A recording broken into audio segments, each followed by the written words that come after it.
Hello friends, I'm back. I'm back at the lot. Feel like another channel update is stupid because my last video was a channel update. But, yeah, I guess this is the channel update.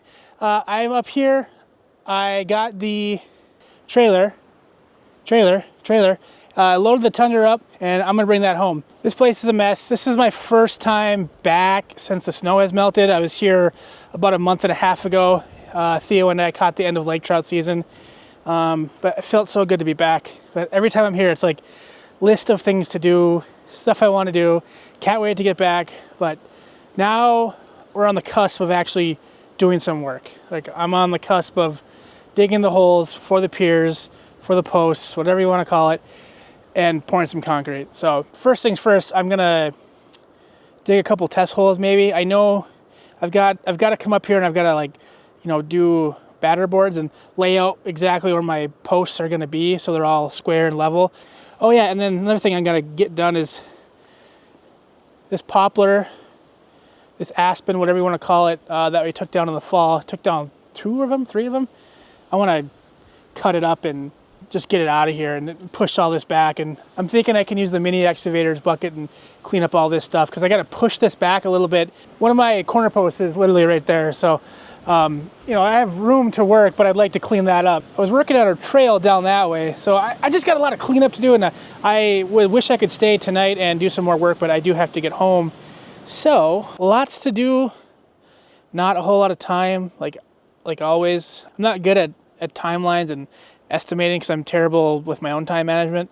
My realistic timeline, or maybe conservative timeline, I don't know, is just to have the piers poured and the beams on, really just the piers poured by the time the snow falls, because then I could, if I wanted to, if it's not a crazy winter, I could still work, there's the wind, I can still work on it this winter and into the fall. So like last fall I had the permit done, I had the space marked out, everything good to go. I just ran out of time to get the holes dug in to actually start building. So I can't really, well, I guess you can't really do, I can't do concrete in the winter. I mean, I don't know if I can do concrete at all. We're going to find out, but I know it wasn't really going to work for me in the winter. So snow's gone finally. I think the ground's unfrozen mostly. We had a couple 90-degree days last week, so we'll find out. I'm eager to see how the mini excavator does up here. Like where it is right now is super sandy and clay. Like it's pretty easy stuff to dig in, but this up here is a lot of rocks, and I think it's loamy, I don't know. But anyway, thanks for watching this rambling episode, and we'll catch you next time. Hopefully it's digging holes, or at least get the mini excavator up here. I don't know if I'm gonna film that or not, but thanks for watching. Bye.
All right, I'm back. Got a couple hours and I'm hoping that I can get a couple things done. I want to get this place cleaned up a little bit. I think I'm gonna start by cutting this tree up into 6 to 8 foot sections, and then hopefully I can drag it out with the mini excavator and or the ATV. Goal today is to clean up as much of this as possible.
Before I try to pull those first couple logs out with the ATV, I'm going to see if the Mini can lift it. The Mini should be able to lift them. Just a matter of if I can move after. That's the big limitation of this thing. Whew, sweating. That's the big limitation of this thing, is you're fighting the actual weight of the machine more than anything else. So I want to put some counterweight on it, but one thing at a time, I guess, huh? Choke cable, throttle down.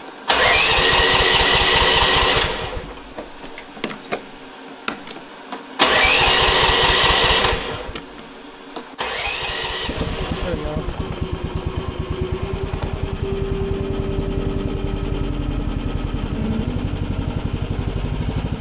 Give it a minute to warm up.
Well, it finally happened. Through the track. Through a track, I guess. This must not have been tight enough. I was able to hand loosen it, and I think I can get it back on, but I don't know if I have the right size socket to tighten it properly, so let's see if I can get it back on by hand, and maybe I'll just come back. Kind of glad this happened here now, where it's accessible, and I'm not super busy. Like, this doesn't need to happen today. I mean, realistically, nothing needs to happen, right? But I got it back on. Actually fairly easy. Lifting up the boom. Just had to watch one YouTube video. Now I just gotta tighten the tensioner and I guess really tighten it, and I'll probably lift the other side up. So that's all it is right there. There's a 5/8 or whatever, 14 millimeter. I'm sure it's actually metric, but the video I watched, the guy said 5/8. and I had it backed all the way out, so that's spinning. That's another thing. I was lucky I was able to get that lock nut loose. It was loose. I was able to hand loosen it, so I was able to actually get this done. I do have a basic tool set here, but I need to get an actual toolbox and some like necessity tools to keep here. Obviously, as I start building, I'll have that kind of stuff, but I need some basic like mechanical tools to have here. Socket set, box end wrench set, box end wrench set. I'm definitely not a wordsmith, but anyway, I'm gonna try to get this tightened up and then see if we can get going. Okay, spoke too soon. The inner locking jamb nut, it's not moving without I think a 21 millimeter socket, and I ain't got one of those, so don't even have a crescent wrench here. I tried jamming this in there to kind of see if I could get it loose, and I got it loose, but I just can't turn it enough to where I can back it out so I can tighten the track enough, if that makes sense. So I don't want to blame this thing. It's totally my fault. When I got it, I did all the prerequisite stuff that you do with these Chinese mini excavators. I changed oil, changed the zerks, greased it out. I do need to grease it again, maybe you heard. But I didn't check the track, and I have about 9 hours on it without issues. So I know that these ones specifically don't have any kind of grease for the guide wheels or anything like that, or the drive sprocket. But those appear to be fine. It just must have been the combination of where I am, which is, for this little thing, pretty rugged. And it must have been loose. So, duh. I think that'll probably do it for the day, which sucks. But this was going well. Believe it or not. Truthfully, I'd like to get the John Deere back up here with the bucket and the rear blade, and I can just push all this around if I wanted to. I don't know if I mentioned it, but the John Deere is in Itasca County at my dad's property. That's where the sawmill is. So if it were earlier, I'd go to town and buy the right socket. I'm a dumbass for not having it. That's a reoccurring theme of my channel, in my life. I'm a dumbass. Okay, I'm back with hopefully the right wrench. I have help now too.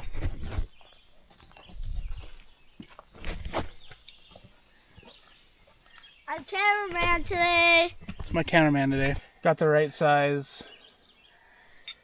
box end wrench here. Well, it's a metric, but this is close enough to a 31. So now we just tighten. All right, it took a little sweating, but I got it. Right, Theo? Yeah. Let's see if I can back it up. I'm not doing anything. You're filming, I thought. Here.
So I'm continuing to work on this area right here, and Theo is over there cutting up some of the smaller stuff with the Sawzall. Thanks, buddy.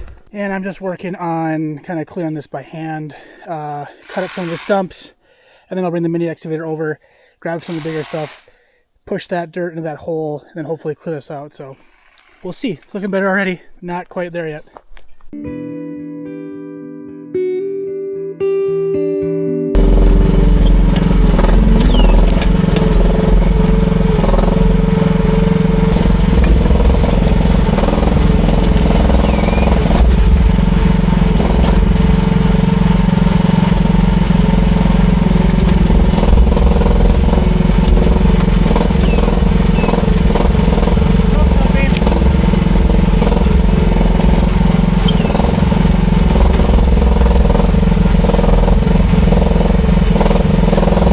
Alright everyone, thanks for watching. Another quick trip up the lot.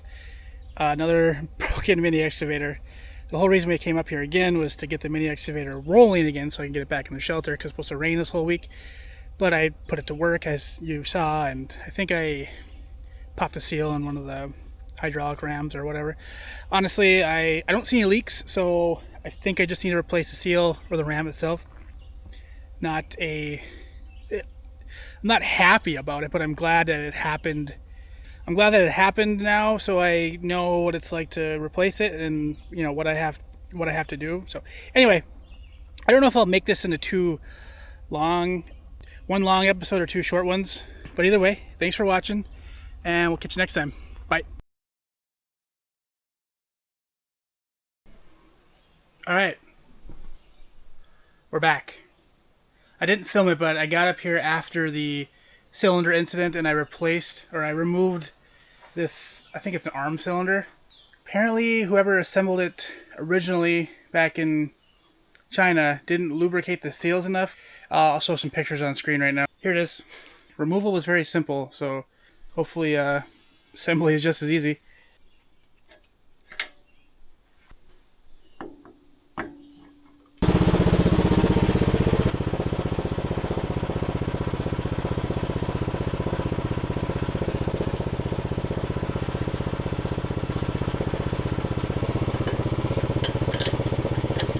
There we go.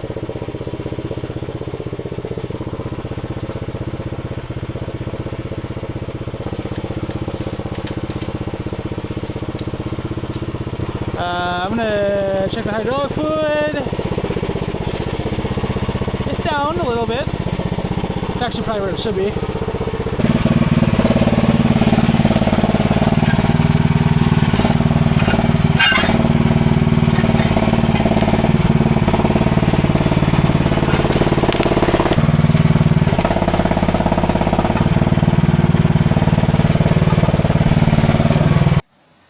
Alright, well I need to end this video somewhere, so I guess this is where I'm gonna end it. I've been working on clearing this out for a while now, and still got some shit to grab back there, but it's pretty close. I know it looks like a mess. It doesn't look like a mess, it is a mess, but that's where we're at. I've got a million things I want to do up here. Obviously I have less time than I need or want, so hopefully the next video will be actually at least putting lines down so I know where to dig, and hopefully doing some digging. So if you've made it this far, thanks for watching, thanks for being here. We'll catch you next time. Folks, that's the end of our trip. So if you want to watch more videos, it's on my dad's YouTube channel, Max Caven Outdoor Actually, I don't know what it's called, but just check out my dad's channel, and please drop a like and subscribe, and see you next time. Bye.